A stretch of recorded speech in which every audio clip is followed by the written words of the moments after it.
Welcome to Relation Tales. Please like this video and subscribe Relation Tales. Mondays are usually hard for me, and today is especially tough. My wife Peggy seemed very sad this morning. She made breakfast for me and our sons, but she didn't seem happy. She wasn't mean, just sad, which made the morning gloomy. I wondered what was bothering her, but I didn't feel like asking. My sons Robert, who is 16, and Dave, who is older, went to school. I've worked at a shipping company for 15 years, loading and unloading ships. It's hard work, but I get paid well. I've always wanted to travel and explore new places across the ocean. It's a dream that makes me really excited, but sometimes I worry it might never happen. Nonetheless, my family is my priority, and I find comfort and happiness in my home life, blessed with 2 wonderful sons and a loving wife. However, there's no ignoring the melancholy that Monday brings, signaling the beginning of another week. The hardest part of my job involves dealing with some colleagues, particularly Colin Frell and his friends Bob Timbers, Ray Collins, and Freddie Springer. I've known them since high school, and I never liked their behavior, which hasn't changed. Colin quickly started causing trouble today by mentioning a party on Saturday night that I missed because I was helping my father move from his house in Chester after my mother passed away 6 months ago. I had suggested that Peggy attend the party without me, but upon returning she only mentioned that it was fine. I glared at Colin and remained silent. Sorry you missed it, Grady, but thanks for sending your wife. She really made the party lively, he said with a smirk as his group laughed mockingly. As I started to leave, Colin followed, taunting me further. Your wife's become quite the beauty since high school, Grady. You're lucky to have her waiting at home every night, he jeered. I knew it was going to be a difficult day. The veins on my forehead throbbed and my neck muscles tensed. I've always struggled to control my anger and avoid conflicts.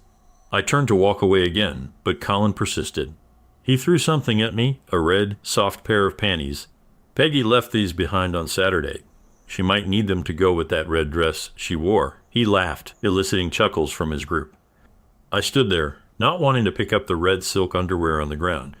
I felt tense and angry, like a tightly wound spring.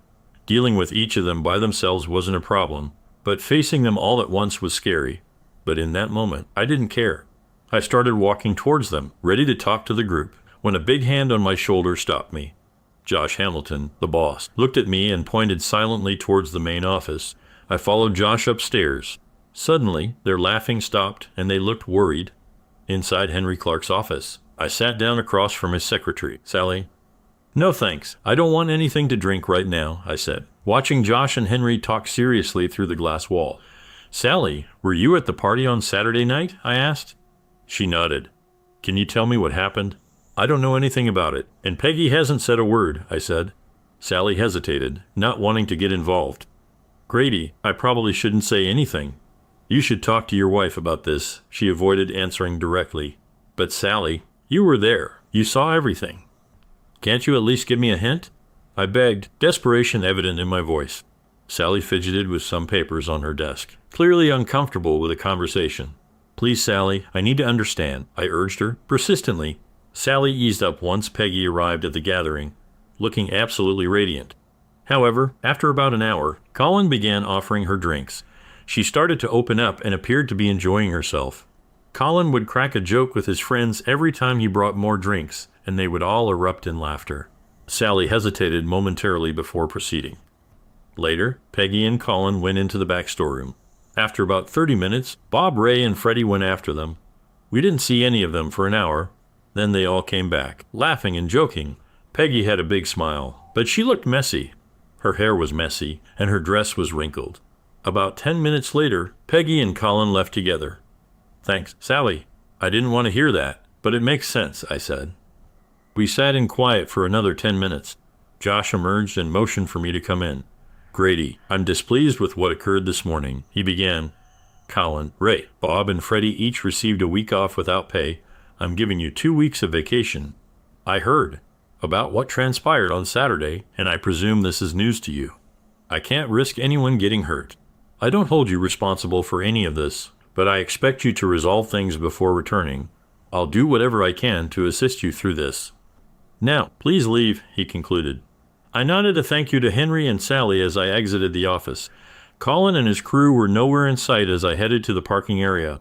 I left the items on the dock and decided not to go home instead. I drove north seeking a place where I could find peace. This gave me ample time to think about the past and the present. Peggy and I were classmates in high school. She was big, overweight, and sloppy, not traditionally attractive. She lacked grooming habits and was clueless about makeup application. Her hair was always messy, and she didn't hang out with the popular groups, so people didn't include her much. Funny enough, that's what made me interested in her. I was a big guy, 6 feet tall and almost 300 pounds. I was also shy and not very good looking. I wasn't good at sports because I was clumsy. Colin Farrell, on the other hand, was the opposite. Good looking, charming, and athletic. There were rumors that girls wanted Colin to be their first boyfriend. Even though he didn't have a steady girlfriend, he always had a date. I didn't like him. He bragged about his romantic experiences, and the girls seemed impressed by him. Then there was Peggy. She hoped Colin would ask her out, wanting him to be her first. However, Colin not only rejected her, but also publicly embarrassed her by disclosing this to everyone and calling her derogatory names which the school found amusing. But Peggy was heartbroken. I saw this as my chance to step in. Since I was new to the dating scene, I decided to just be friendly with Peggy. Before long, we grew close, and by the time high school ended, we were a couple. After school, I secured a construction job. Within a year, I lost my excess weight and became toned and fit. It felt good not to be the butt of jokes anymore. Peggy and I got married within a year, and soon our sons Robert and Dave were born. Peggy began working out at the gym. Her transformation was remarkable. She learned how to style her hair, apply makeup perfectly, and dress elegantly. She looked stunning, and I was thrilled to call her my wife. I loved her before her transformation, and now she was like a princess. When I got the job at the loading dock, allies improved. As I drove along the A1 highway, I knew exactly where I was headed. It was just a matter of time. I couldn't stop thinking about our 2 sons. They came from strong families, and it showed. We made sure they stayed active to avoid becoming inactive like we once were. Dave was a bit taller and thinner, while Robert had big hands and strong arms. Both were healthy and could look after themselves. We taught them to control themselves and not to be mean to others. They both wanted to sail the seas, which I think runs in our family. I promised to help them with whatever they wanted to do. Peggy was a great mom and wife. She ran our home well and didn't waste money on things we didn't need. Our private life together felt good. At least I thought so. We enjoyed each other's company in our alone times, and I was happy about that part of our relationship. I was driving on the M6, still far from my destination. The sun was setting, and I wanted to get there before it got dark. It was a 7-hour drive to Port Patrick, but that's where I really wanted to be right then. I kept looking for the A75 and finally spotted it as the sun went down. There were lots of parking spaces available near the Duke's Inn at this time of year. I gave my keys to the bartender and asked for a room for the week. I didn't have any luggage, extra clothes, or a razor, but it didn't bother me. He gave me a room key and put my car keys in the same spot. I got a beer and sat in the corner at the back. The light from the street lamp came through the colorful glass window next to me. It was time to try and forget about everything and numb the pain. Sometimes I'd wake up in my room late in the morning, not really remembering how I got there. Usually, someone from the area would help me up the stairs and put me on the bed. Though I hardly ever used the sheets, I'd splash water on my face and try to freshen up a bit. But it didn't help much, especially since I had to put on the same clothes again. Seeing my beard grow quickly, which was unusual for me, made me feel uneasy. Sometimes they'd use my credit card to pay for my drinks as I felt sorry for myself. Getting tired of my own situation, lost in my thoughts, I realized I was staring at the dartboard again when 2 police officers walked in. I saw them but didn't really pay attention. They talked to the bartender for a bit, and he pointed at me. He also showed them where my keys were hanging on the wall behind him. I figured out they were looking for me and felt proud of myself for figuring it out. They didn't try to talk to me, but they just kept coming towards me. "Grady Baxter, can we talk to you?" "Did I do something wrong?" I asked. "We just need to talk," they said. "Are you ready for it? Shall we step outside?" The sun was shining, but everything was wet. The cobblestones on the street and the pub's floor were slippery, so I cautiously made my way to the seawall. The fresh air was invigorating as I breathed it in. I did not smoke, but the air inside had felt so thick it seemed like I did. I leaned over the granite seawall and threw up. It was mostly liquid since I hadn't consumed much solid food in the recent days. My head began to clear, as did my vision. My 2 companions waited patiently as I gathered myself. I started to feel guilty for causing them so much trouble. The bench I sat on was wet, but it didn't bother me. "So, what can I do for you gentlemen?" I asked. "First, we've been trying to find you since you've been missing for 10 days. Second, we've been trying to locate Colin Farrell, and we were hoping you could help us," they explained. "Well, he found me, so that's settled. As for Colin Farrell, I haven't seen him since the day I got here. The bartender probably already told you that I haven't moved since I checked in. I don't know where Colin is, but I might look for him when I get home." I talked with them for another hour. They didn't have anything to charge me with, and once they knew I was safe, they seemed more interested in talking about Colin. They found me through my credit card charges. I'll remember not to do that again if it ever happens, I thought. I went downhill and bought some new clothes and a toothbrush.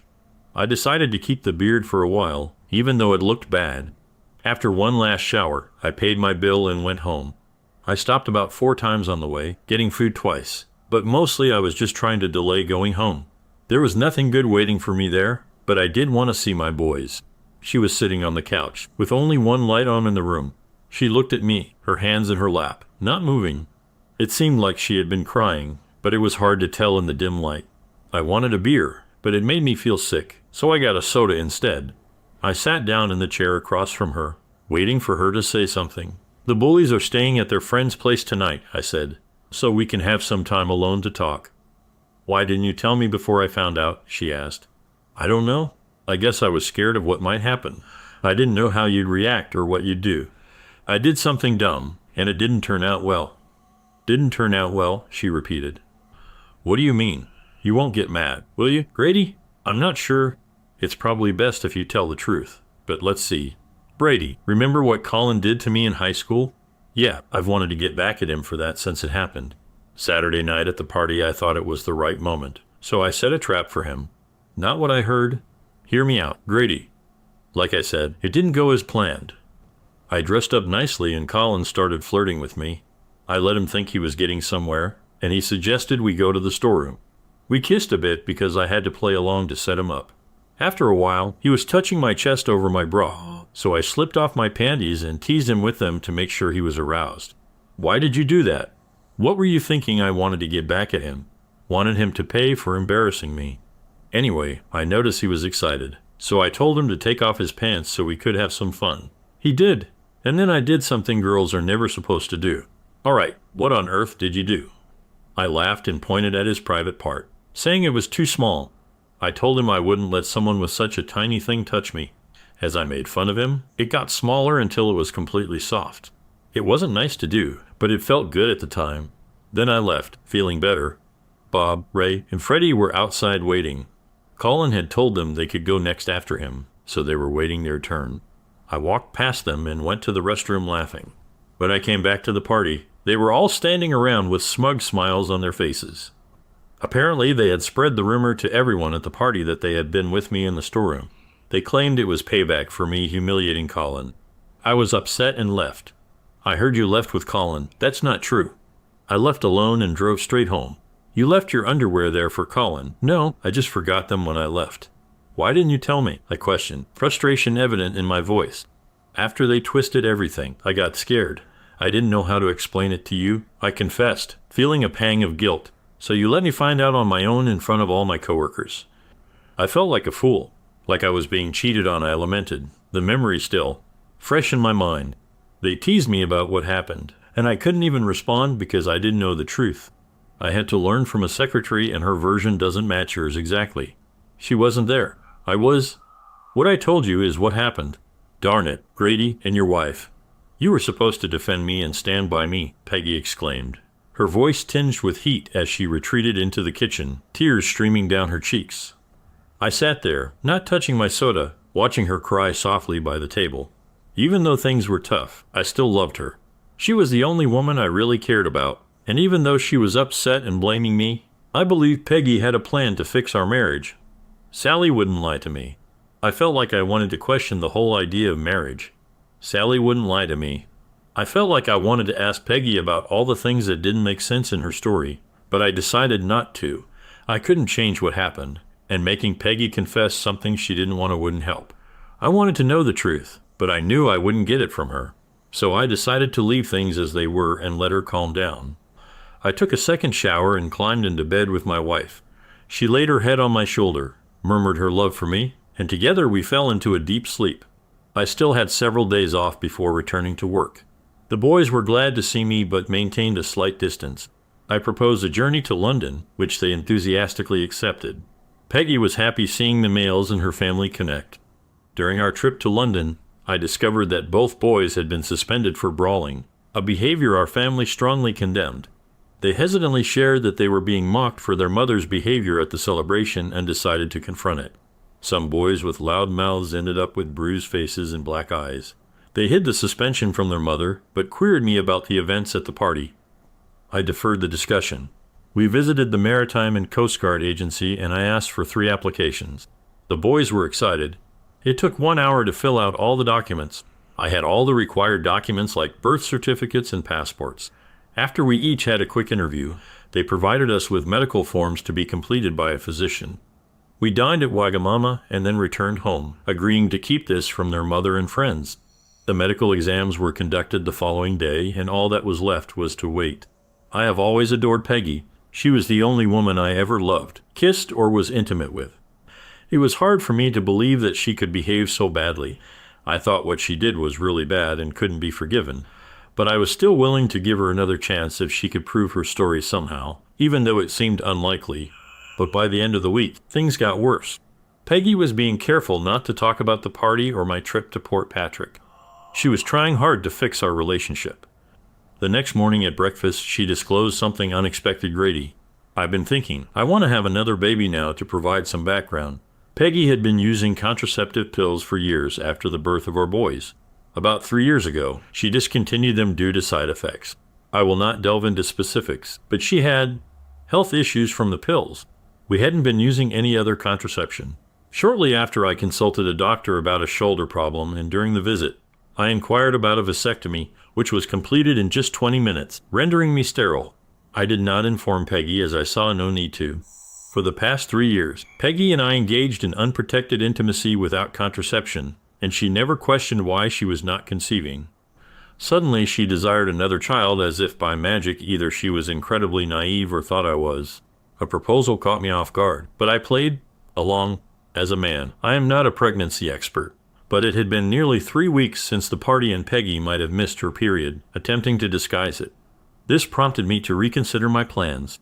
Boys were at school, and I spoke with them before they left. They seemed to grasp the situation with their mother better than I did. Having their backing made me feel more assured, even though I was uncertain of the future.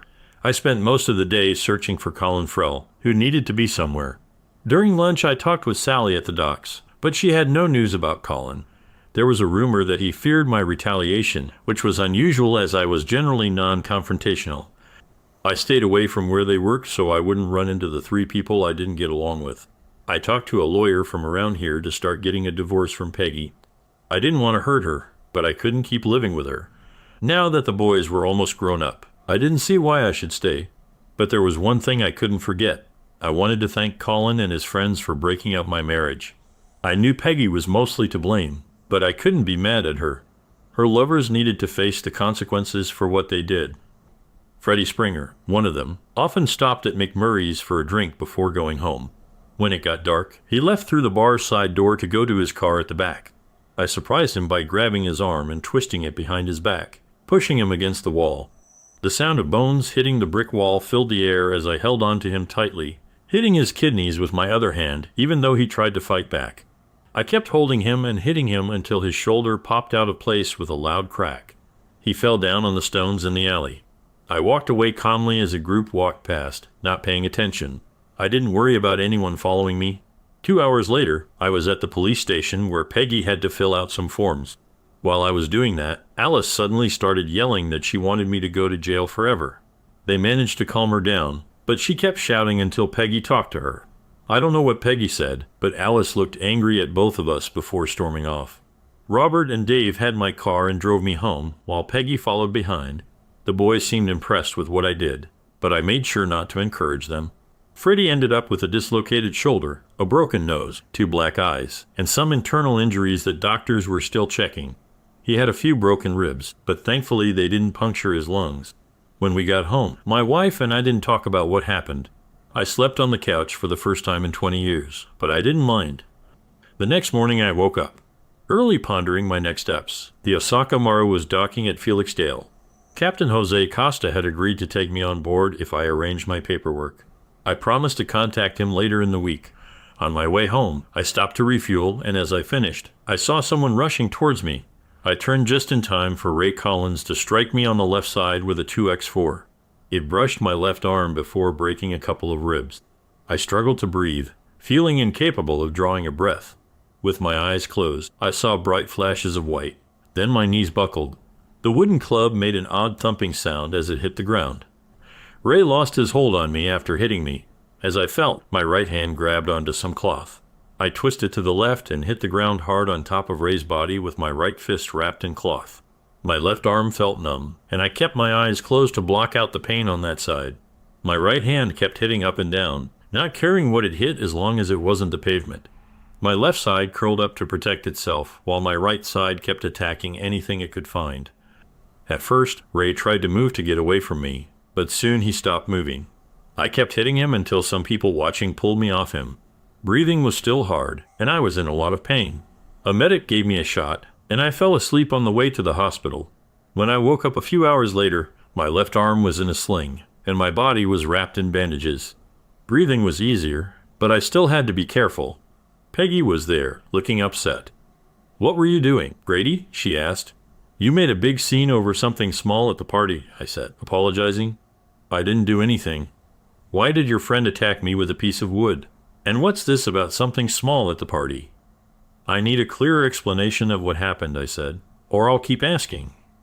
"You weren't merely inquiring," Peggy countered. "You were chasing them and assaulting them." I gave her a wry smile.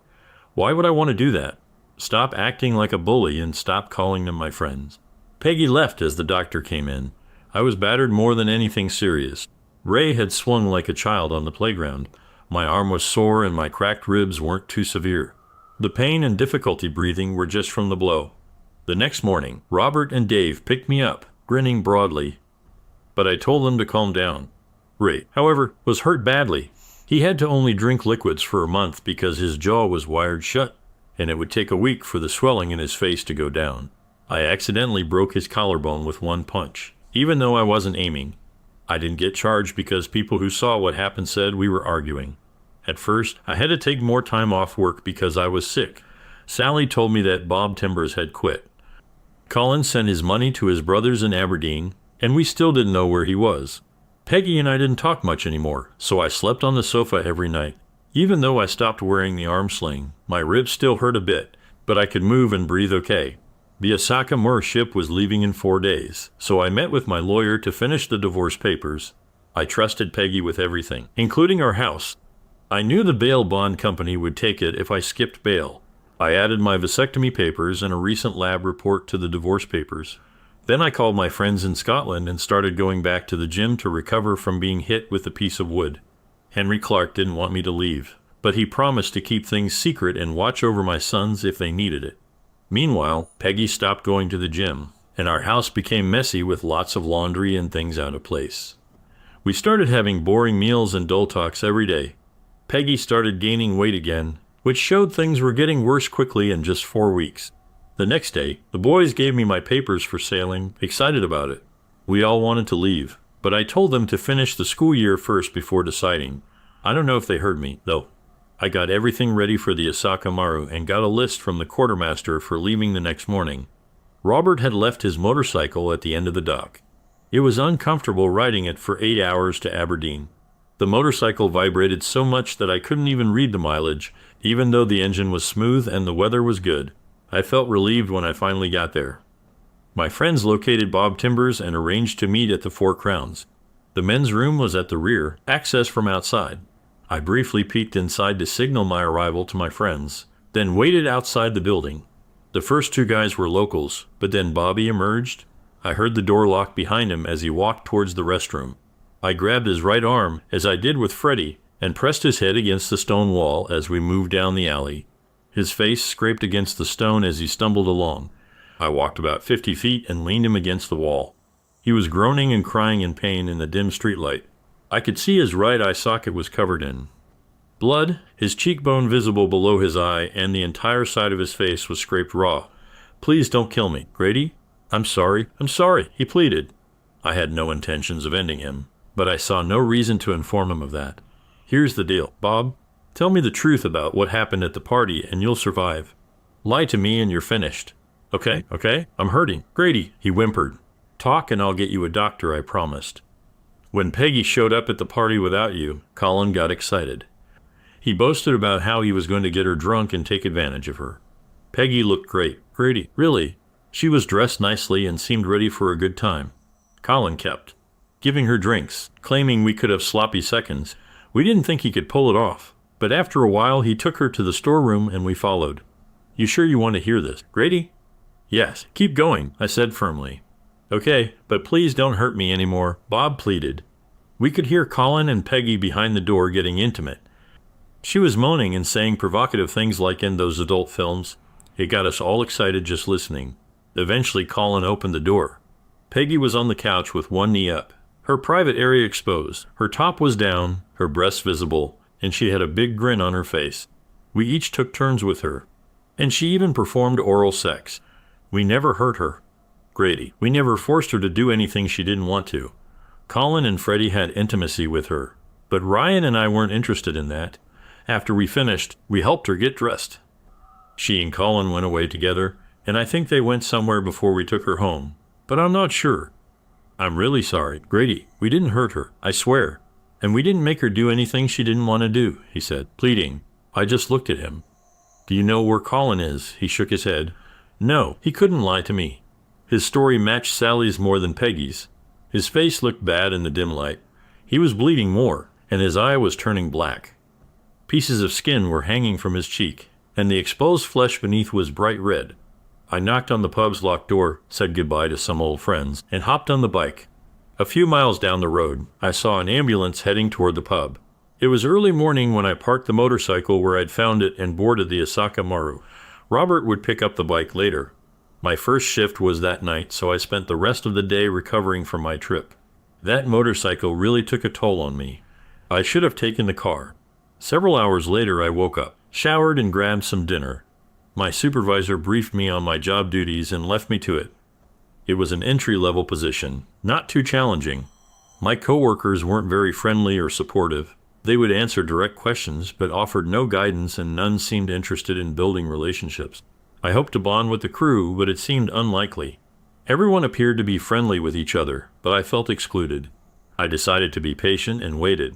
Peggy should have received her divorce papers that morning, and I'm sure Bob Timbers has shared his perspective with the authorities by now. The Royal Navy has requested authorization to land a helicopter on the Osaka Maru to transport you back to the mainland, he announced gravely.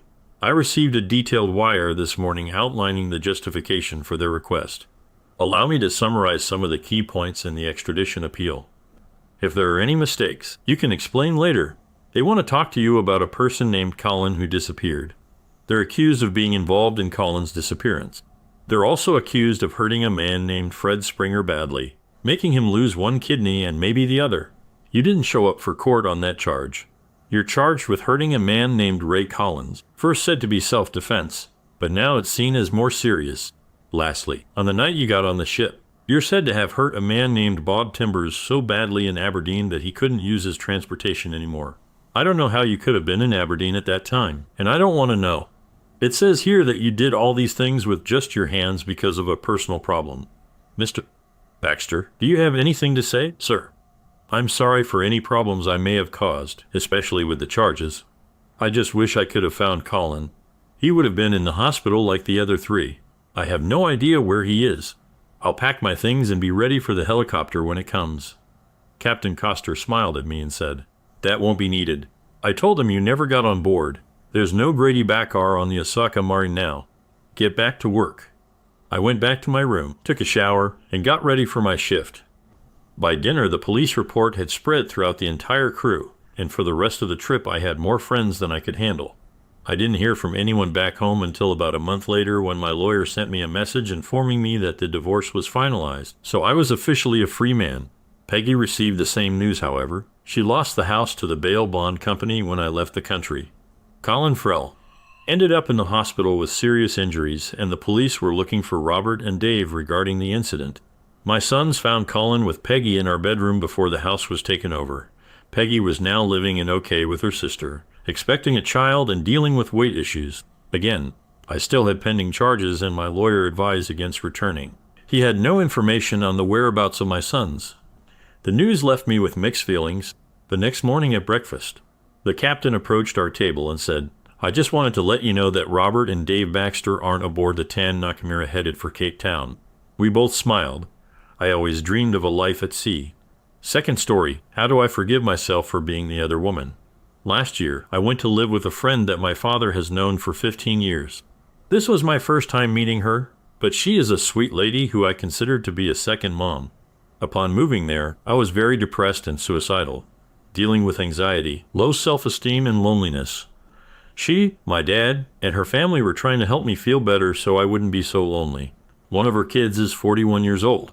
He's charming and good-looking. I told her he was handsome, and she laughed. Later, she mentioned it to him in a joking way. I guess he gave me rides to work sometimes, and I saw him around when he came to our house. Then I saw him at a barbecue where he introduced his family and me to his girlfriend of 3 years. About a week after that barbecue, he asked if we could go bowling together. When I asked who else was coming, he said it would just be us. I asked his mom what she thought because I wasn't sure if he had good intentions or not. She said he was probably planning something bad, and I shouldn't go with him. I texted him that it would be inappropriate due to the age difference and his girlfriend.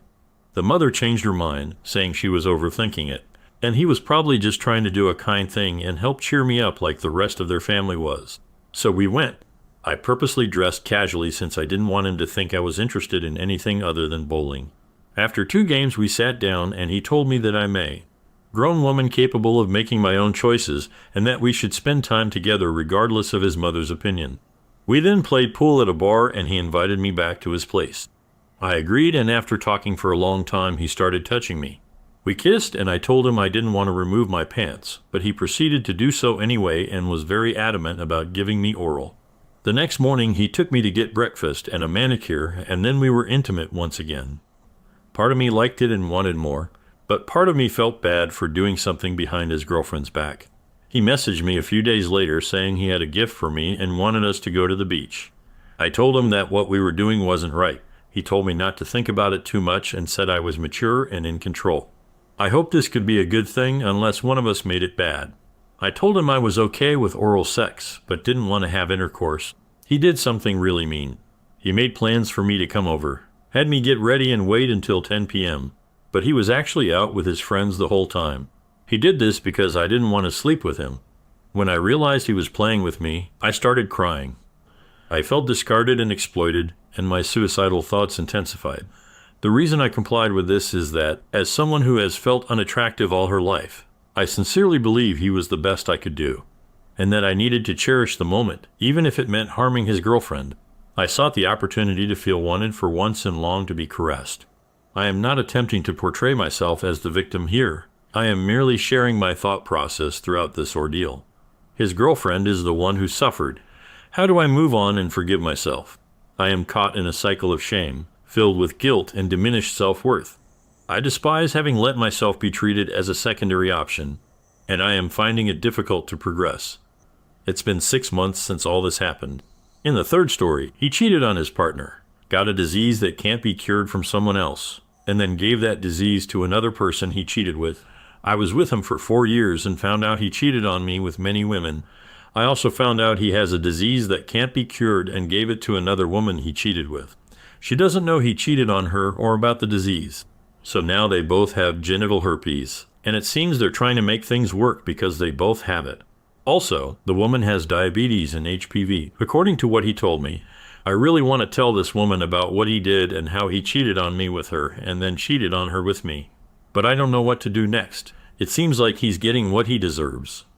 I'm not sure if I should forget about this and move on with my life, or if I should tell her that he cheated on me while he was with her. Now that they both have this disease, I think telling her might make things worse for her since she already has many health problems. I don't know if I should let things happen naturally or if I should tell her that he was with me for 3 years and cheated on me with other women until he met her and gave her the disease. I'm really worried about this and don't know what to do. Second story, my wife won't remove guy on Snapchat. So a little backstory here. My wife used to be a manager at a major retail store. While her and her employees were close. One of them they were a little too close. This guy was constantly crossing the boundary with her on Snapchat, trying to get nudes from her, telling her to come over to his place. I'm really laid back and don't care who she's friends with, but I did tell her if there is guys that won't respect the boundaries with her, they need to go. One day she showed me that he made a private Snapchat story, and it was nothing but his penis. I told her that's funny and left it at that. That night, for the first time in the 10 years we have been together, something came over me and I went through her phone. She had a conversation with him about his private Snap story. He asked if she liked what she seen and her response was, "I can't say," and left it at that. I let it go. After that, he started asking her for pictures, but she refused while we were at the lake. Instead, he took screenshots from her story. That's when I drew the line and told him to stop. They argued on Snapchat, and he blocked her. Later, she confessed to me that when we were going through a rough patch, he was there for her and made her feel special. But she couldn't tell me what they talked about because it wasn't important. We agreed that we would inform each other if someone of the opposite sex added us on Snapchat. Everything was fine for a while until one night. I noticed her female coworker was snapping her. She had just told me that coworker didn't have Snapchat. I got drunk and checked her phone, finding out it was him again. I changed his name and blocked him. The next day, that profile was back, messaging her on Snapchat. She never told me he added her back after he blocked her, so I was upset. A few weeks later, I confronted her about it, and she said she accepted his friend request to see what he had to say. She denied any cheating, but couldn't tell me what they would talk about or any snaps exchanged. He was the only one on her Snapchat that the messages was set to delete immediately, and he was the top best friend above me and her, and I snapped constantly. To this day, she still can't tell me what they discussed or snapped and just apologizes for it, but has been putting more effort into hiding him than fixing our relationship. I'm not sure how to handle this. Thanks for joining us on this chapter of Relation Tales. If you were moved by these stories, hit that subscribe button and ring the notification bell. Don't miss out on the upcoming emotional roller coaster of relationships. Your support means the world, and we can't wait to share more compelling tales with you. Until next time, remember, every relationship has a story worth telling.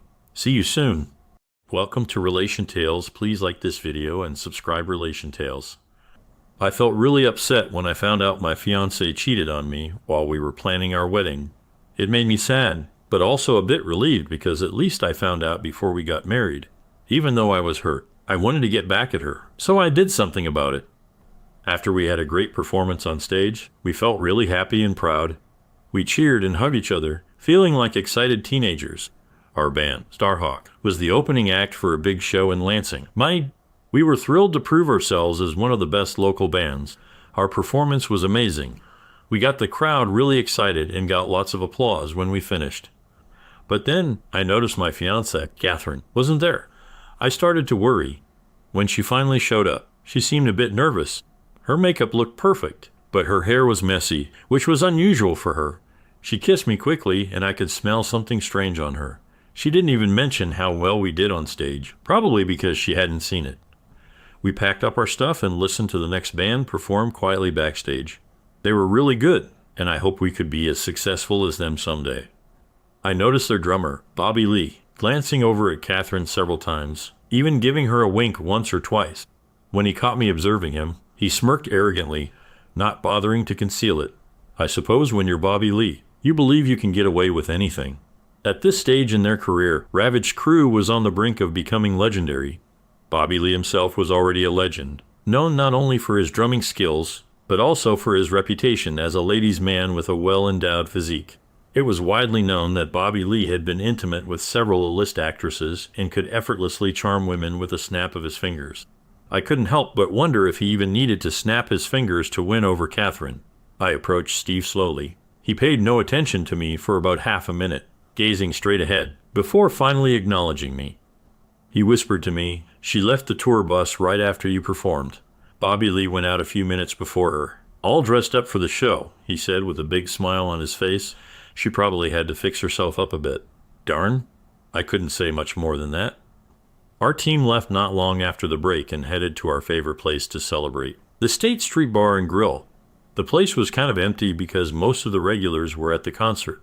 When we walked in, people greeted us like we were champions returning home. It seemed like everyone knew someone who had been to the concert, and those who weren't there were busy texting and taking pictures of our performance. Even though I was feeling upset inside, I tried to stay calm on the outside so I could figure out my next steps. I didn't need to avoid Catherine because she seemed guilty and kept her distance without making it too obvious. I found a quiet corner at the far end of the bar and took a sip of expensive Angel Envy rye whiskey. It cost a lot, but after our successful performance tonight, it felt worth it. Looking at the clock on the wall, I thought about how quickly things had changed. In less than 3 hours, we finished our soundcheck early, and then Vince Null, the bass player from another band, invited us and our partners onto their tour bus for a drink before the show. I knew the crew members were interested in our partners. They were all attractive. My wife, Catherine, for example, is stunning. She's like a Greek goddess with long, dark brown hair and olive skin. Tonight, she looked amazing in a tight blue dress and matching heels. Our group got off the tour bus 10 minutes before our performance was supposed to start, but our partners stayed behind with the film crew guys, Jay, our lead guitarist, and I felt uneasy about it. But our partners reassured us that everything would be okay and they'd only stay for a little while. "Are you sure?" Jay asked, and they all nodded. So, we went to get ready for the show. "Damn it," I muttered as I left the bar, got into the car, and headed home, without his bride. It was only 5 minutes after returning home before our home phone rang. "Guess who?" "Hi, baby. Where did you go?" "I turned around and you were gone," Catherine said. "And are you surprised?" I retorted. "You slept with Bobby Lee tonight. You're in the past." I slammed the phone down on the hook. That should have been a hint. She rushed through the door 30 minutes later, her makeup smudged from tears. "We need to talk, baby," she cried, tears streaming down her face. "Can you fix this, Catherine? Can you?" I shouted at her. She collapsed onto the sofa, burying her face in her hands. "He's Bobby Lee, baby. He's a legend," she pleaded. "And why should that matter to me?" I retorted. "He's Bobby Lee, the Bobby Lee," she insisted, expecting me to be proud to share her with him. I couldn't refuse him. "Of course not," I replied, dripping with sarcasm. "He's been with actresses and supermodels, and that's supposed to justify you cheating on me with him." I interrupted. At first, she looked confused, but then she understood what I meant. Anger showed on her face. "Former fiancé. Come on, Simon," she said loudly. "Everything's all set and paid for. We're getting married in 3 months from tomorrow. We're going to be married in 3 months from tomorrow. Honey, I'm not marrying Bobby Lee's latest fling," I said. "My father will be really angry," she warned. "We have 500 guests coming to the wedding. My parents have invested a fortune in this. Did I mention that Catherine is the daughter of Cameron and Twyla Jefferson from the esteemed Boston Jefferson family? One of the most affluent and influential families in the city.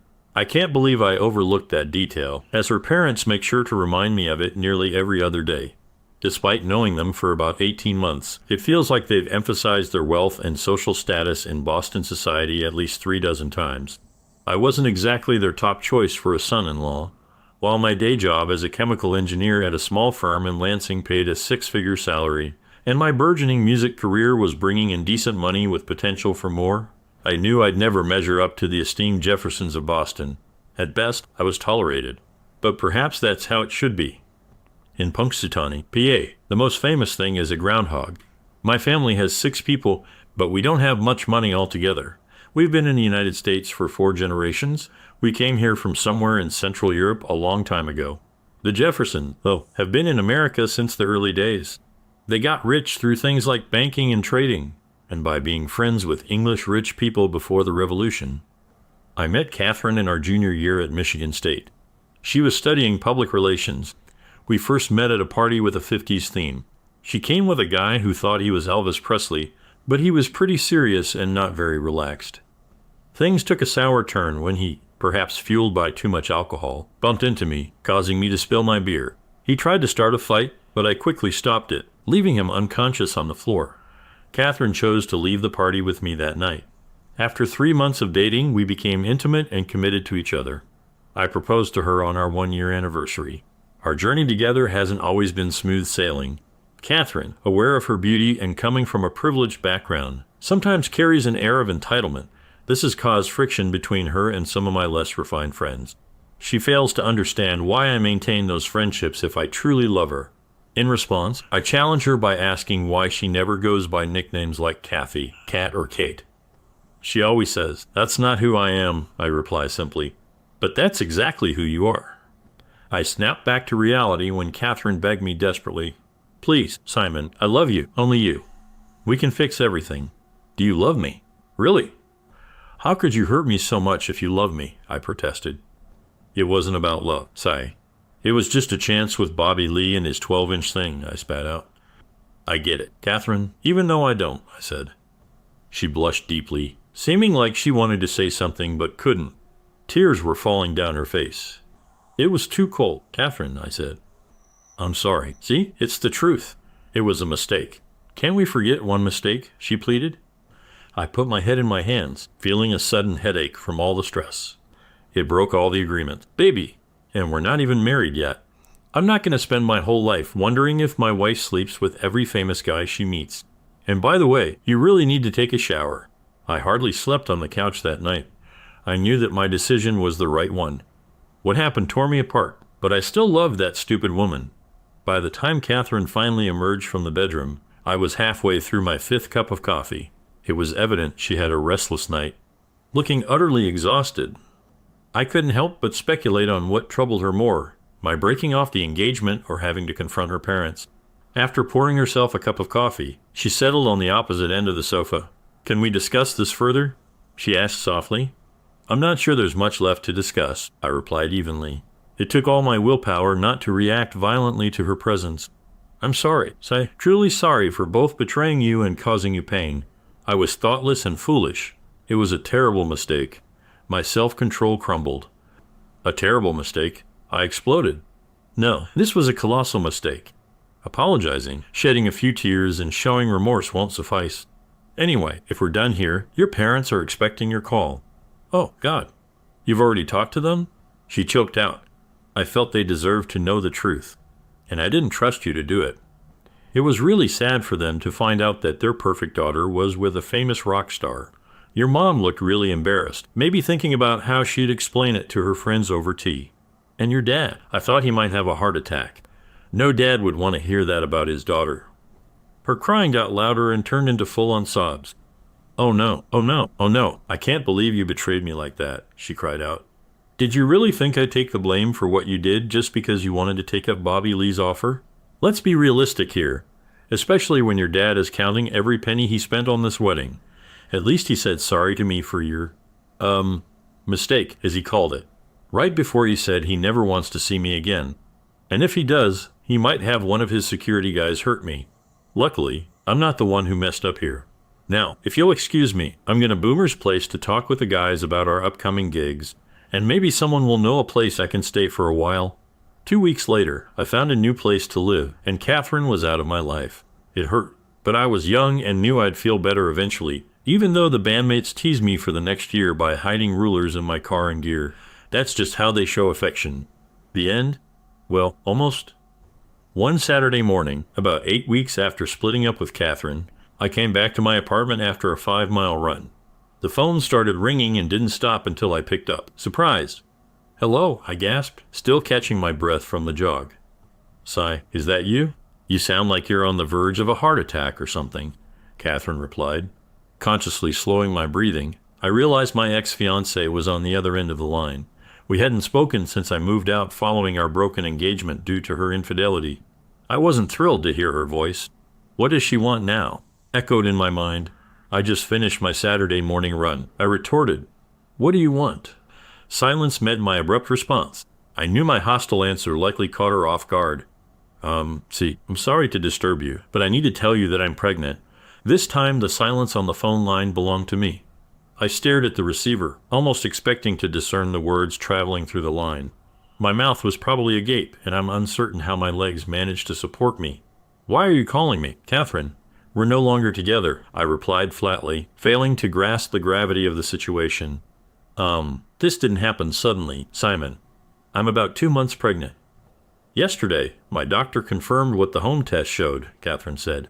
I have to admit, I was really surprised. It felt like everything in my life suddenly didn't make sense. With the long phone cord in my hand, I stumbled to my small kitchen and sat on a stool. I'm going to keep this baby, she said firmly.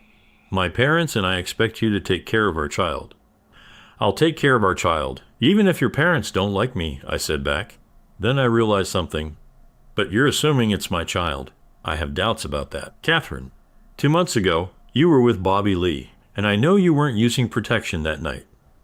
I checked your nightstand drawer when I got home that night, out of anger and curiosity. But we also had intimate moments several nights before that, and I wasn't using contraception then either, she retorted. Maybe, maybe not, I replied. An amniocentesis could provide clarity in a couple of months. Medical professionals still have concerns about the safety of those tests, she stated. Well, then I suppose we'll have to wait until the baby is born for confirmation, I said. Until then, listen, Cy, we could reconcile and I'll spend the rest of our lives making it up to you. I'm sorry, Cy, I love you. You didn't demonstrate that love when it mattered. By being more careful, I countered. I think there was a possibility that Catherine and I could be intimate without using a diaphragm, and the baby could be mine. I didn't think it was likely, but I was prepared to take responsibility if it turned out to be true. However, I wasn't willing to raise another man's child, especially one fathered by Bobby Lee. A week later, I received an unexpected phone call. Very unexpected. In fact, Cameron Jefferson asked to meet me at his office. Well, who am I kidding? He demanded that I meet him at his office after work the next day. I wasn't thrilled about being summoned like that, but more than anything, I was curious. Of course, the thought did cross my mind that he might be setting me up for trouble. When Cameron's security personnel escorted me into his office, I felt cautious. I was directed to a seat opposite Cameron, who sat behind his expansive desk. In front of him stood a glass of what appeared to be some high-quality liquor in an exquisite leaded crystal glass. That's Pappy Van Winkle, 23-year-old bourbon, my boy. The epitome of sipping whiskey. You'll never taste anything smoother in your life. In my rather modest opinion, Cameron remarked, it's my way of introducing you to one of life's finer pleasures, which could be yours, once our business negotiation concludes. Cameron, because he loves his daughter so much, offered me a good job with $1 million salary and lots of benefits. He even gave me a big house near Boston, so his daughter and her husband could take care of their baby. He wanted to keep it a secret that his daughter got pregnant by Bobby Lee. Even though I'm not that important, he wanted me to say I was the baby's dad before people found out about his daughter and Bobby Lee. I listened carefully to what Cameron said, and I felt really embarrassed because I actually thought about his offer. I mean, who wouldn't want to be a millionaire right away? And I could keep my wife too. But wait. What? Why on earth would I even consider that? Sure, she was attractive, but I could find other attractive women, ones who wouldn't betray me, ones who weren't already carrying Bobby Lee's child. Admittedly, I might not come across other women with the pedigree of being Jeffersons from Boston, but at least I could look at myself in the mirror without feeling ashamed. I politely declined Cam Jefferson's offer. He acknowledged my decision, mentioning that not many people in their 20s would refuse the amount of money he was offering. Cam Jefferson's behavior was far from friendly when he bent over the trunk of the car was forcibly pushed into. I should have dealt with you right here, you little troublemaker. You just couldn't help but embarrass us, couldn't you? Even if I hadn't been disoriented by the punches, handcuffed and shoved into the trunk of a car, I would have had no idea what he meant. I replied with the only coherent thought that came to my mind. This caused a few more light punches too from one of Cam's guards. My left eye was rapidly closing and I was having difficulty breathing. Cam erupted in fury, shouting and striking me with a rolled-up newspaper as though I were a disobedient puppy, albeit with a level of force that could incapacitate even the most resilient canine. After the assault, he unfurled the paper to reveal the front page, the notorious National Unmistakably Pregnant, alongside a headline speculating about her relationship with Bobby Lee and the possibility of her bearing his child. I had nothing to do with this, I protested through bloodied lips. I swear, why on earth would I willingly expose myself as a cuckold to the world? I have a good income and I aspire to find a partner who isn't promiscuous. His blows ceased, though I braced myself for more. I waited nervously before I finally opened my eyes and saw Cam pacing behind the car.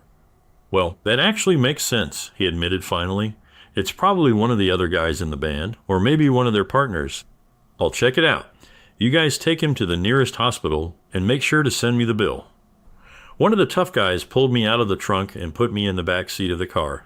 I left blood on the leather seats as they drove me to the hospital and left me there without saying sorry. Just to clear things up, no, I didn't try to get Cam arrested. That wouldn't have worked in Boston anyway. and Cam had bigger problems than getting arrested for hurting me. The media talked about Catherine for 6 months, treating her like she wanted to be famous like Kim Kardashian. I can only imagine the toll it took on her mother Twyla, who prided herself on being a Bostonian Jefferson through and through. I'm certain she made Cam's life miserable during those 6 months. He truly deserved it. Catherine returned to Boston shortly after the scandal broke. She married and divorced 3 times and had 4 children with 4 different men, one of whom turned out to be Bobby Lee. It's been a while since I left Catherine, and I haven't been seeing anyone regularly. Then, one Friday night before our concert, one of the guys from the band opened People magazine to a photo of Bobby Lee and his latest fascination with my gear. The joke was tired, but guys have their ways. We milk a joke dry before letting it go. "Ha ha, good one, guys. That's really funny," I said sarcastically as I reached for the magazine, planning to throw it away. But when I looked at the photos in the story, something caught my eye. I wasn't really interested in Bobby Lee's love life, but the 3rd photo got my attention. Bobby Lee, the Family Guy, was posing with his girlfriend and his mom. His mom was really beautiful for her age. She was in her 50s with long blonde hair, blue eyes, and a body that would make younger women jealous. I put the magazine in my bag with a grin like the Grinch's after stealing Christmas toys. Over the next month, I did some research on Bobby Lee, or rather his family. It turned out they lived in Columbus, Ohio.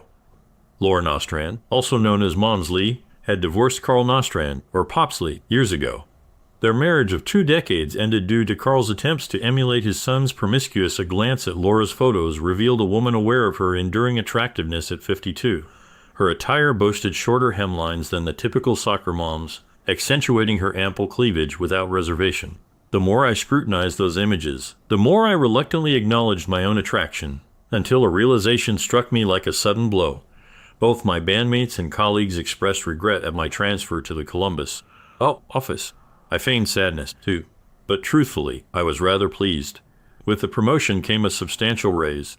Plus, 2 months later, I had a date lined up with none other than Laura Nostrand. Meeting Laura seemed like a lucky coincidence. She was at a local place with her friend Sue, and Laura was known there because she was Bobby Lee's mom. I expected her to be there based on my research. When they got there around 8, I sent drinks to their table. They noticed me with a nod, but I stayed at the bar until Laura came up to me. "You're either really brave or maybe you need glasses," she said with a charming voice. "We're old enough to be your mom." "Yeah," I agreed. "But if my mom looked like you, I'd be in trouble." "Oh, stop it," she laughed. I spent the rest of the evening having a good time with the 2 women. It seemed evident that they were also having a good time. Before parting ways, I exchanged numbers with Laura and received assurance that they would join me again at the restaurant the following Friday night. On the subsequent Friday, I was quite certain that Laura had dressed with me in mind. Her black dress, cat to mid-thigh, draped elegantly over her his. She wore a black lace bra, which, much to everyone's notice, was prominently displayed throughout the evening. Sue's attire was more understated, perhaps intentionally so, as she played the role of a supportive friend, or wing woman, staying somewhat in the background.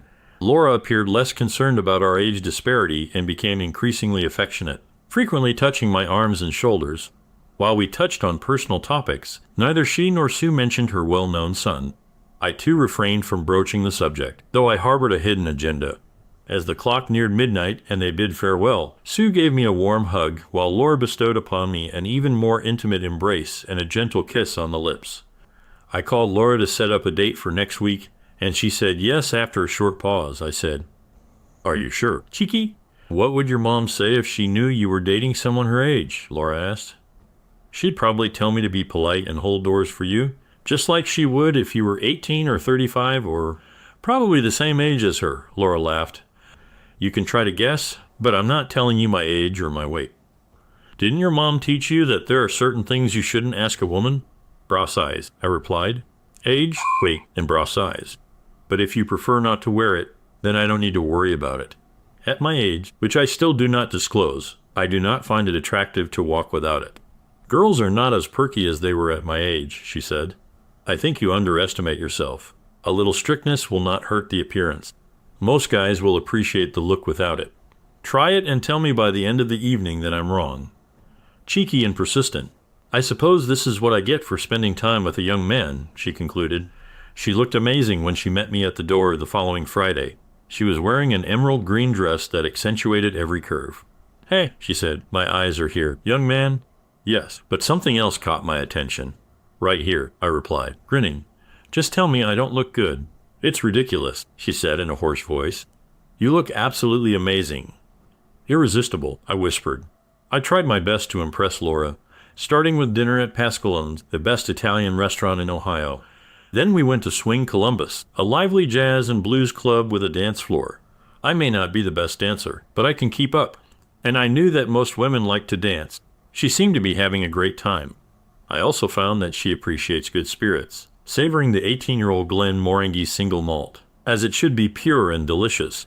We conversed throughout the evening, yet the topic of her famous son never arose. I also refrained from mentioning my profession as a musician. It was probably the best date I've ever been on. At the end of the evening, she gave me a gentle kiss on the lips, and we planned to meet again next Saturday. Our next date lasted until Sunday afternoon.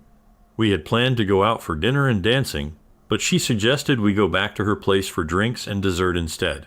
I openly admired her body and didn't try to hide it. She smiled coyly whenever she caught me looking at her, which happened a lot. "You really boost the confidence of an older woman, you know that?"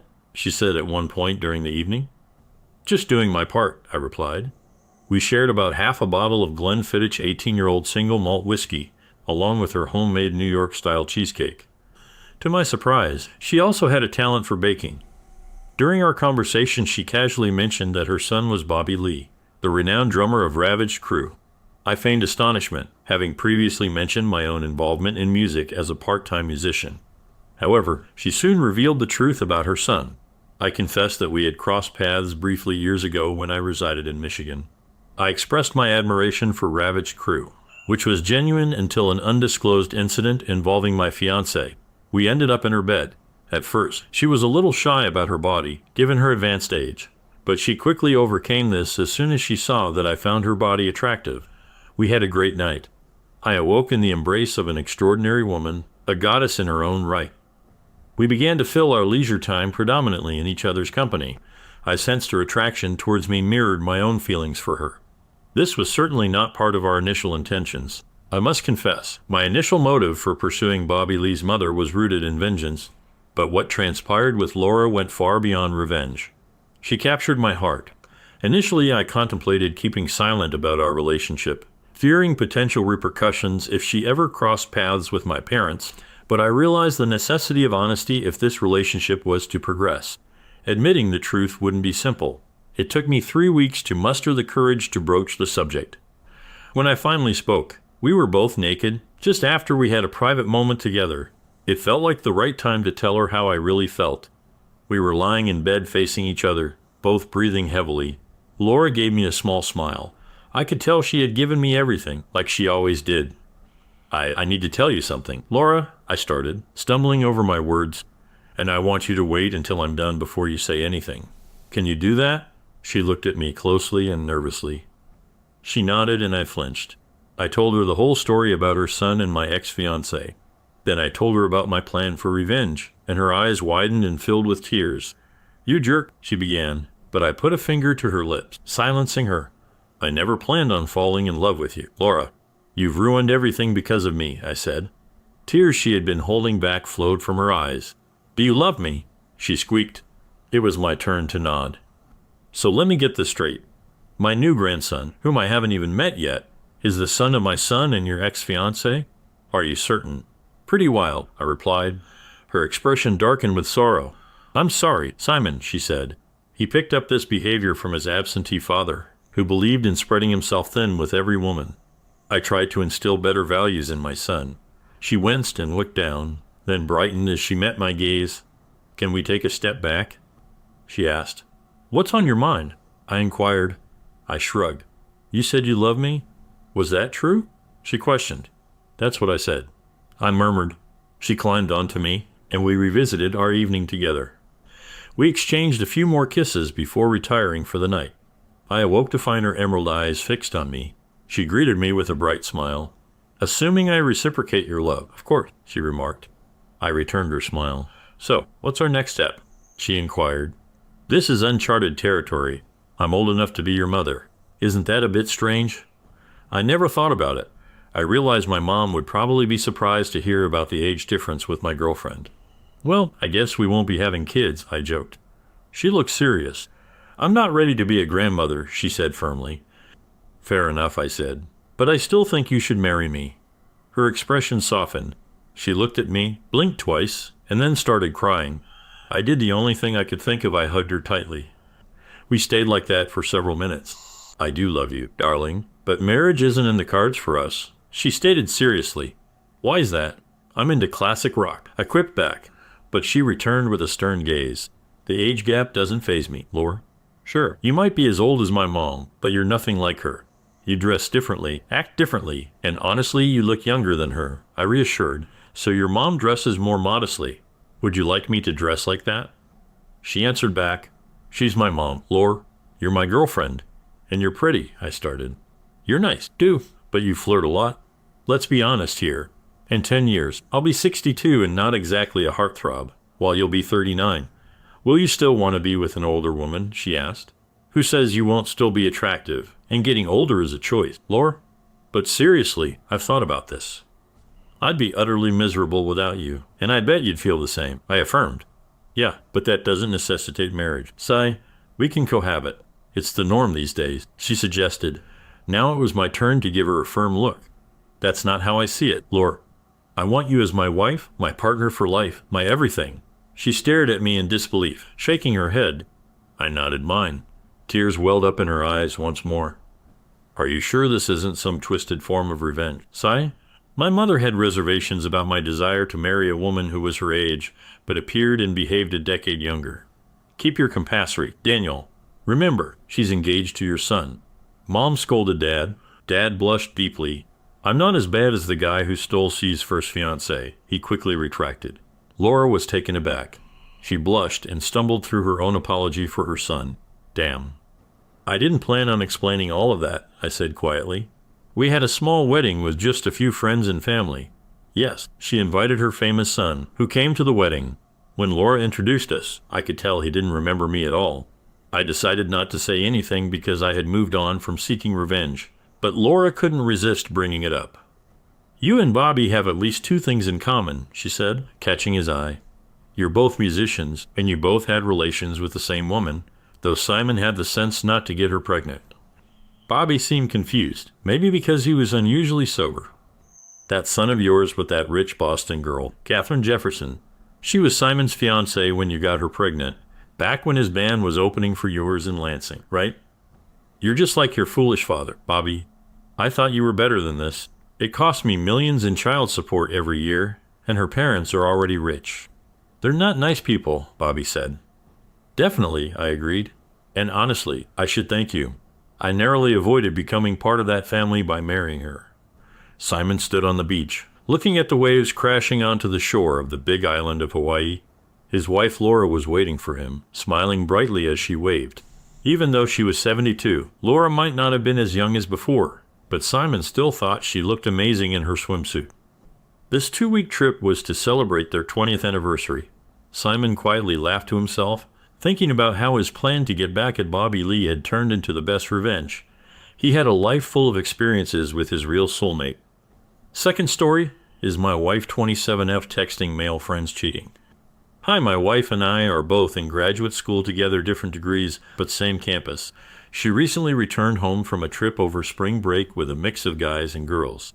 It was not a party destination, but I know the group went out to bars and clubs pretty late. I have previously flagged that I feel a bit uncomfortable with my wife getting drunk and going out without me, but did not say anything. When we were back on campus, my wife decided to go out to some bars with some of our mutual guy and girlfriends. I went home around 10 p.m. She came home at 3:30 a.m. in the morning and was pretty drunk. I've trusted her a lot in the past, but I couldn't help checking her text messages through her iPad when she hadn't come home by 1 a.m. I saw that she had texted 2 guys at 10 p.m. and 11 p.m. asking them to come to a bar. These 2 guys are in her program, and I briefly met them over dinner last week. Both of them are in serious relationships with people who don't live on campus. She also texted a 3rd guy at 10 p.m. and midnight with the same invitation to come to the bar. I don't know this guy other than that he was on the trip, but my wife hasn't mentioned him before. None of the guys responded, but my wife kept following up. saying they should have come because it was like the trip they went on. Eventually, the third guy responded saying he was going out, but my wife and I already had plans, so they couldn't meet up. I feel very uneasy about my wife texting guys I barely know asking them to come out to bars when I am not there. I am unsure whether I should bring it up before they manage to meet up on a night that I am not there. How should I bring this up without breaching trust with my wife about reading her texts? Would you classify this as cheating? Am I overreacting? Thanks for joining us on this chapter of Relation Tales. If you were moved by these stories, hit that subscribe button and ring the notification bell. Don't miss out on the upcoming emotional roller coaster of relationships. Your support means the world, and we can't wait to share more compelling tales with you. Until next time, remember, every relationship has a story worth telling. See you soon. Welcome to Relation Tales. Please like this video and subscribe Relation Tales. I was home alone and feeling sad. I didn't have anything to do and it was hard for me. I decided to change what I was doing. Instead of trying to get my old job back, I wanted to fix my reputation. Before I was a project manager, I used to tell my wife it was like juggling lots of balls, trying not to drop any. After 20 years, I got bigger projects and more money. But after paying for my kids' college and my wife spending a lot, we didn't have much left. We needed more money. I felt really sorry for myself. The last project failed because the main company went bankrupt. I had proof that I tried to stop them from choosing the cheapest option, but it didn't help. If it came down to me or them, the board should have pressured the minutes secretary to verify their decision. I was home alone because my wife Sandra, to whom I'd been married for 20 years, had gone to her sister's for the 5th Friday in a row. She asked me if I wanted to go, but as usual I refused. Why should I help her sister plan her 15th anniversary? Sure, her sister is fine, but I can't stand that arrogant jerk, her husband. He owns a small but successful manufacturing company that he started with his wife's inheritance. Damn, if he mentioned one more time that it was worth $12 million, I would choke that little toad. My self-imposed exile was interrupted by a doorbell at 2110. After 3 bourbons, I was slightly befuddled when I opened the door. I thought it was my wife because she looked younger. I smiled when I saw it was Linda, Sandra's sister. She looked a bit shorter, a little prettier, and had bigger breasts. I said hello and asked if she wanted coffee or tea. We talked for a short time. I asked, "What's happening, Linda? I thought Sandra went to you and Neil to plan your anniversary." I saw Linda look embarrassed for a moment. Then I felt embarrassed because our anniversary was 4 weeks ago, not now. Bourbon has many good uses, but enhancing mental sharpness isn't one of them. Instead of making a fool of myself, I kept silent. Linda clearly had something on her mind. "Listen, I know you wouldn't want us to remind you, I suppose. I understand it might be awkward for you, but I just wanted to personally thank you for the gift you and Sandra gave. It was the most generous and thoughtful gift I could imagine, and we are very grateful." I filed my previous thoughts under slightly puzzling. Now I was completely thrown off. "Linda, what are you talking about?" "Well, if you want to play a denial, I can play along. I'm not entirely sure what Sandra told you." "Damn, it's a bit embarrassing." She paused to compose herself, clearly unprepared for my reaction. "I'm sure Sandra told you. I am frigid. I never liked sex. Of course, I fulfill my marital duties to Neil once a week if necessary, but I hate it. That's why, as Neil says, all the romance is gone from our marriage, and he must be right. We haven't gone out together for an eternity. Moreover, we couldn't conceive a child. Honestly, it's good we've gotten this far. That's why the gift you gave with Sandra meant a lot to Neil and me. I just wanted to thank you myself. Dave, I admire your marriage. You must trust Linda a lot." I don't know if she noticed how shocked I was, but she kissed me on the lips anyway. "Dave, you're wonderful." I was confused. "Linda, where's Sandra?" "What?" "She's on a date with Neil Silly." My suddenly shocked look full of painful anger must have finally reached the smiling bride. "I repeat, Linda, what the hell is happening?" "Well, Sandra said it was your idea. You're in her gift for our anniversary. 10 dates with Neil over 10 weeks. Neil gets 10 weeks of romance and I get 10 weeks without advances. Sandra said you agreed it would spice up your faltering sex life. Knowing she was on a date with another man would trigger your competitive instinct. Judging by what she told me, you've been doing well with her in the bedroom for the past 4 weeks, you know." She stopped. I don't know what expression I had on my face, but it was enough for Linda to see that something was clearly wrong. Finally, I regained my mental capacity to hiss and whisper. "Sandra and I haven't made love for more than 6 weeks. Are you saying she's on a date now? That bastard. They might have booked a hotel while we were talking." "No, dummy. I always insist they come back to our house for sex." What, you mean they've already done it? Yes, they had sex after their first date. Dave, you knew about it, right? That was the plan, wasn't it? Please say you knew. They say a picture shows a lot. When I saw the picture, I got so mad I punched a hole in the wall. Linda looked surprised, but I tried to calm down while holding my hurt hand. Dave, I can't believe Sandra is tricking both me and Neil like this. You really didn't know, did you? Then Linda's eyes got serious. We have to stop her. I was several steps ahead of her. I was dialing the number on my phone. Sandra answered on the 6th ring, panting. You cheating scum. Get home now so we can sort this out. Linda told me all about what you've been doing. I can't, Dave. I'm a bit busy right now. Yeah, you're in the very act of destroying our marriage. You've been whining since the kids left home for me to let you stray. Well, the answer was no then, and it's still a damn no. Just because you found a good way to justify it to yourself doesn't make it right. No, Dave, listen, I'm sorry you had to find out this way, but I made a promise to Neil and Linda, and you always told me I should keep my promises. In 5 weeks it will all be over, and we can return to normal life. If it's a problem, maybe I can ask them if they can release me from my obligation, but it will depend on them. I can't believe this at all. Go home right now. No, Dave, a promise is a promise. Besides, you don't own me, so I can do what I like. Then the call ended. Quickly, Linda, we need to go to your house. I have to fix this problem. Drive, I've had too much to drink. When we got there, the house was empty. It looked like they left in a hurry. Linda seemed as sad as I felt. I thought of calling Neil to tell him what Sandra was doing. Maybe he'd stop if he knew you didn't like it. But both their phones went to voicemail for hours. Around 2 a.m. I went home. Linda was as devastated as I was, complicit in the betrayal. I made her promise to tell her husband that he doesn't have my blessing to sleep with my wife, and to make it clear she's withdrawing her blessing. The deal was definitely off. By Sunday noon, neither Linda nor I had heard from our spouses. They also didn't answer calls. This gave me enough time to reflect. What else could I have done? Sleep was out of the question. When did our marriage start to decline? As far as I knew, we had a normal, healthy relationship. Nothing indicated that we were heading towards the crash site of this train. By Sunday afternoon, I realized that waiting at home like a petitioner made me feel powerless. I packed a few suitcases and moved to a motel. I hadn't heard from anyone until Linda called at noon on Monday. Dave, Neil came back last night. I asked him where he had been, and he said that after you called Sandra on Friday evening, they moved to a motel. Dave, Neil heard everything when you called. He already knew that you weren't aware of this plan. I asked him why he did it, and he said. She paused and sobbed for a while. He said that I was so lifeless that he wouldn't pass up the chance to get with someone like Sandra. Oh, Dave, it was so hurtful. I made him promise to stop seeing Sandra. I recorded the conversation on my phone, in case you don't believe me. Of course I believe you, Linda. Keep the recording anyway, it might come in handy. I also went to see Sandra today. She was vile too. She said that if I were the right kind of woman, I could keep my husband in check, that which has always mocked me. I asked her if she talked to you, and she said she'll wait until you calm down and come home. Dave, she's planning to trick you. I'm so upset and confused, I don't know what to do. Don't worry, Linda. Tomorrow I'll see a lawyer, maybe then things will make more sense. Well, visiting the lawyer wasn't good news. Sandra will get half of everything we own. The only helpful thing he said came at the end. At first, I didn't get it. He explained that the only time he saw a man come out better in a situation like mine was when he had some spicy videos he could use to threaten his wife.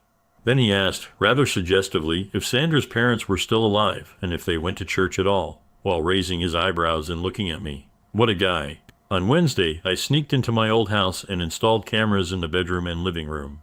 They transmitted everything to a hard drive I hid in the basement. According to the seller, I only needed to change the batteries and download the hard drive every 4 or 5 days, depending on usage. That night, Sandra finally deigned to send me a message asking when I would return home. I replied that I was out of town for a few weeks. You have a much better chance of catching a mouse if it thinks the cat is far away. It began to seem like Sandra didn't care about our marriage. I knew I certainly didn't. I kept in touch with Linda. On Friday evening, she called me and said that Neil hadn't come home. I offered to pick her up, and we went out to dinner. They say misery loves company. We managed to distract each other and had a great time. On the way back to her place, I told her about the cameras I had installed, but made her promise to keep everything secret. I asked her what she would do if she could prove that Neil was cheating on her. She said probably nothing. I thought if I could confront her with Neil's infidelity, she might become embittered and consider divorce. It was the only way to get back at the bastard other than smashing his face. I drove past my house and saw his car in the driveway. Linda cried all the way home and went straight to her house when we got there. I helped her into bed and held her until she stopped crying. I couldn't wait until Monday to get the video recording. Linda surprised me by calling on Saturday evening. She wanted to meet again to make Neil jealous. I agreed since I had nothing to lose. We went dancing after dinner and had fun. I took her home early, even before it was 1:30 a.m. Linda worried that Neil might have gone back to Sandra, but his car was still at her house. At 9 a.m. On Monday, I went to my old house and swapped the hard drives and batteries. Since I didn't have a job, I had all day to look at the recordings. By the afternoon, I finally got the courage to watch them. Until then, it was just a thought. But now I had the evidence right in front of me. I found myself closing my eyes when the footage of them entering the bedroom came up. I realized the camera was slightly off. It only captured the upper half of their bodies, but the sound was clear. I opened my eyes again soon after faintly noting his climactic grumbling. When I looked at the scene, they were lying next to each other and talking. I listened. Then I excitedly called Linda and told her to bring her ass to my motel. She arrived within 20 minutes. Linda, you have to see this. Linda grabbed a bottle of wine from the minibar, and I turned on my laptop and started the playback. I started when Sandra and Neil began their post-coital conversation. When are you going to get my little sister served with the papers, Neil? It would be great if we could have a spring wedding. My lawyer was going to file on Monday and serve her Tuesday or Wednesday, darling. I don't want to wait too long. If she can get evidence earlier, I'll screw up this whole print-up thing. Don't you feel sorry for that naive fool? No, just regret staying with the frigid fool for so long. You know what it's like trying to stay aroused when the other person just lies there and looks like they hate every moment of it. Sandra gave a strange smile, but said nothing. What about you, Sandy? Do you feel anything for Dave? I wish you hadn't asked that. Yes, I feel bad. He was a great husband and father, and he's good in bed. But it's time for a change. He's not succeeding where you have, honey. To hell with him, to hell with them both. Linda was devastated. I hugged her and stopped her as she poured a third glass of wine. She cried for a long time. I knew how she felt. I was there 10 days ago. Finally, she calmed down. Linda, what's this prenup that Neil mentioned? Oh, Dad made us sign it before we got married. What's in it, Linda? It was Dad's attempt to protect my inheritance. If Neil cheats, I get everything. I think there's another copy at home. Linda, do you understand what this means? What, Dave? It means you might get divorce papers soon because you can't fix your problems. He'll ask for half of the house, half of the money in the bank, and half of the company. How much money do you have in the bank? Last time I checked, it was almost $2 million. Wow, Linda, do you really want to make him suffer that much? As much as possible, Dave. What can you do? Well, it seems to me that if you file for divorce citing marital infidelity, using my video as evidence, he'll walk away with just his shirt, and you'll become a very wealthy divorcee with a huge bank account, a beautiful home, and a $12 million company. Do you want to do this, Linda? With a smile wider than a used car salesman's, Linda laughed. Isn't it obvious? Marry me, darling, marry me. Knowing me for so long, she got the joke and laughed again. We hugged once more before getting serious again. Linda asked, are you sure the video is good enough? Have you watched it all? After admitting I closed my eyes during the indecent parts, Linda insisted we watch it all together. She held my hand to help me get through it. As the sexual parts began, it was like a brainwash. It showed my dear wife and Neil getting undressed. With no attempt at foreplay, Neil and Sandra had sex. The quality was good enough to see her displeased, frowning look. 43-year-old women need some warm-up. Ungraciously, he just started having sex. Sandra made all the right noises, but her face remained neutral. I almost choked when, after about a minute and a half, she actually looked at her watch behind his back. I stopped the video. Does Neil usually behave like this? Yes, he does. I'm guessing you were a virgin when you got married. Am I right? Yes, I was, Dave. Sorry if this is too personal, Lynn. How big is Neil, down there? About this big, Dave, she said, showing with her thumb and forefinger. No, I mean when he's aroused, Linda. It's like this when hard, Dave. I couldn't stop laughing. Well, Lynn, I think I've solved another one of your problems. No foreplay with his technique, and with such a small package, it's no wonder you don't enjoy sex. You see, Linda, I don't think you're frigid at all. That would be fantastic, Dave. Can I go to a doctor and have some tests done or something? I stood up and hugged her. I whispered in her ear, let Dr. Dave checked around to see what he could find. Linda's sound started about 30 seconds after I started kissing her neck. They only stopped after 45 minutes when she started screaming. In those 45 minutes, we undressed and touched every part of her amazing body. She was a bit nervous when I kissed her at first, but that changed quickly. After her first time climaxing, I tried to continue, but she had never felt anything like it before. She kept my head there with her hands, wanting more. When she fell asleep, tired but happy, I went to make some snacks. When I came back, Linda had just finished showering. She looked very nervous. This soon passed when I kissed her deeply and for a very long time. This time, I resisted her hands pushing my head and made love to her as it should be. I don't claim to be a Casanova with immense talent, but she seemed to have no complaints. We spent the rest of the day and night kissing, making love and talking. The next day, Linda requested and secured an emergency meeting with her lawyer. Armed with my video and 2 statements, he began the case. The rest of the day and night, Linda and I played Scrabble.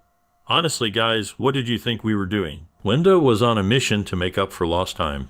I learned that there were some positions that just didn't work. No matter how hard I tried, I couldn't muffle her screams with a pillow in some of them. Both of our phones were ringing for the second evening in a row, but we ignored them. On Wednesday morning, Linda called Neil and told him she would be home all afternoon. Sure enough, at 3:15 p.m., there was a knock at the door. I opened it to see a young guy in a suit. "Please come in, we've been expecting you. Linda is in the bathroom. Would you like some coffee?" Slightly bewildered, he automatically agreed and entered. I yelled, "Linda, the process server is here with your divorce papers." While we waited, we chatted. He seemed like a decent guy named Phil. By the time Linda came out, our coffee was half ready. "You know women in bathrooms." She approached Phil. "Yes, I'm Linda Winters. You have something I want." After Phil did his official bit, we chatted for a while longer. It turned out to be a bad job, but it paid well. He didn't want another cup of coffee and thanked us for the interesting time.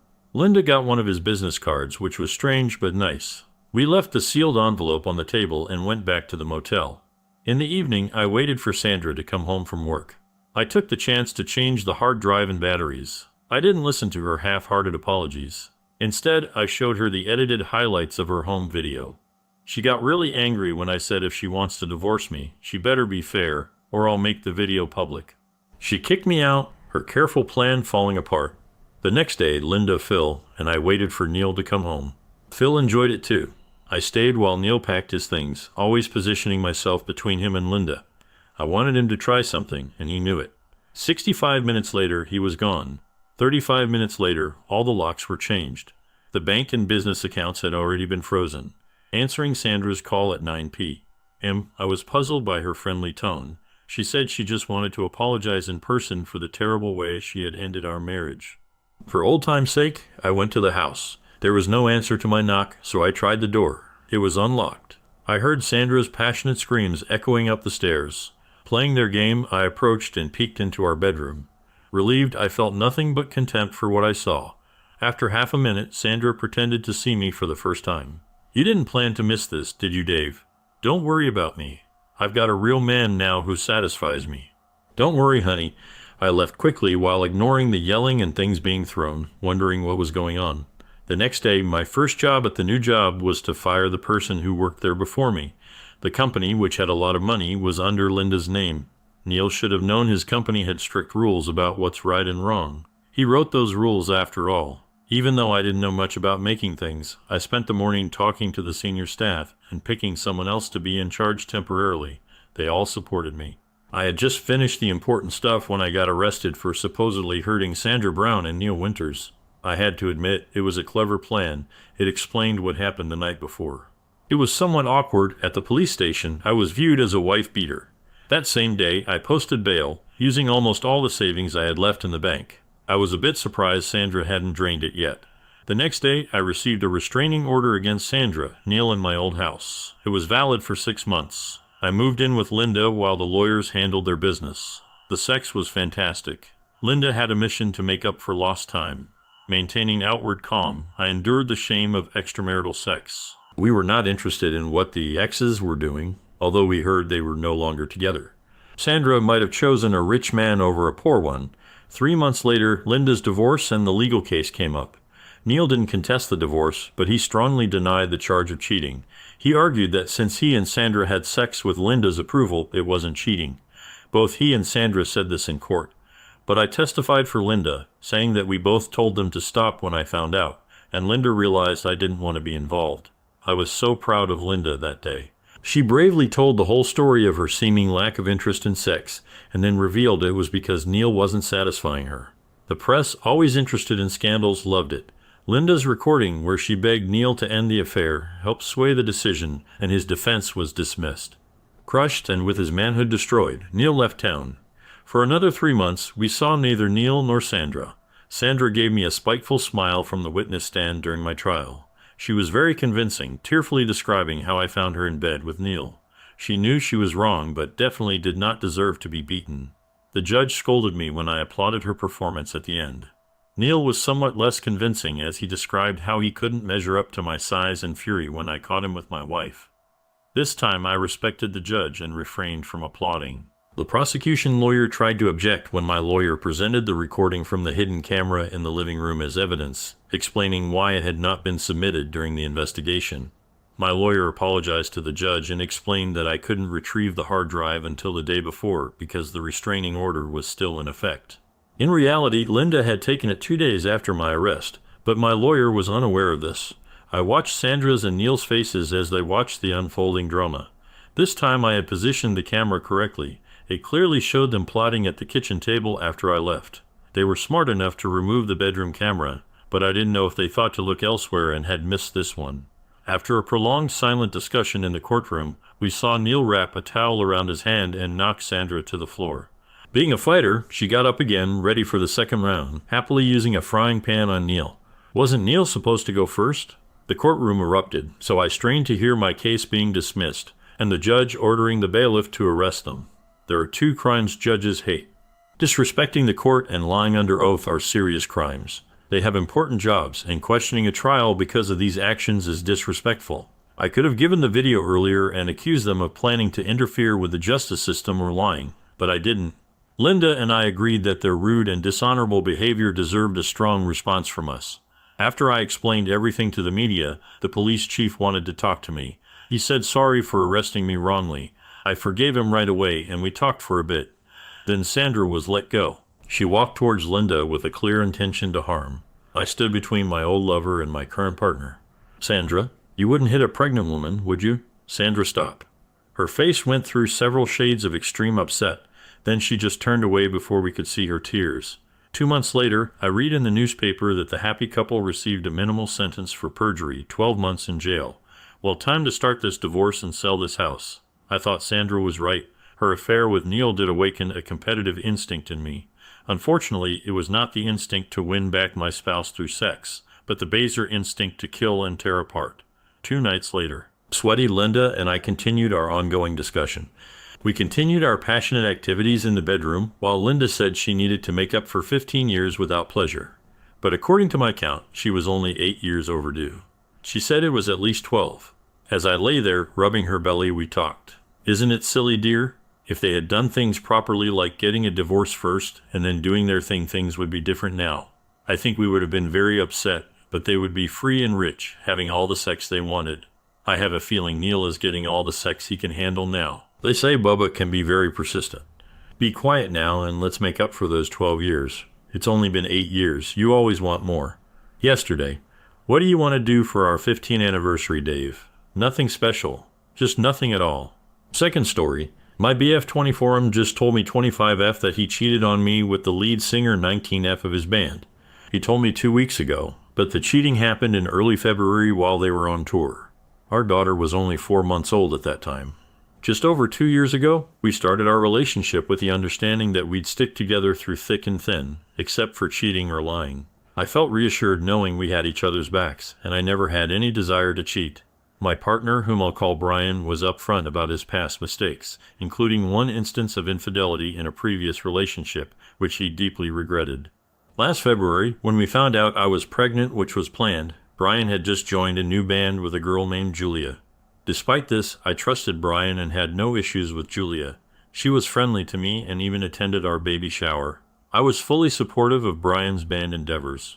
Brian is very passionate about music, and I loved how happy it made him, so I did everything I could to show that and make it possible for him. I came to every show even though I was very pregnant. The night before I gave birth, I was at their show. Now, fast forward to 2 weeks ago, and he tells me that they had sex. My entire world shatters. A part of me is so angry and destroyed, and the other part of me wants to work things out for the sake of our daughter. I would never give an ultimatum because that's wrong, but I can only consider if he leaves that band. I would never tell him that I just want him to choose us on his own. The worst part is, he never will. Edit. Thank you everyone for the support. I agree with what a lot of you have said. I wanted to clear up some things. We aren't together and I did kick him out. There is no way I could ever possibly be with him again. It's still pretty fresh and I find myself fantasizing about the life we could have had. But I know better than that. It's opened my eyes to a lot of his toxic behavior and manipulation. Unfortunately, I will be covering his portion of the rent. He also lost his job due to work performance a couple weeks ago until my lease is up in July and my daughter and I are preparing to move out of state for a fresh start. Thanks for joining us on this chapter of Relation Tales. If you were moved by these stories, hit that subscribe button and ring the notification bell. Don't miss out on the upcoming emotional roller coaster of relationships. Your support means the world, and we can't wait to share more compelling tales with you. Until next time, remember, every relationship has a story worth telling. See you soon.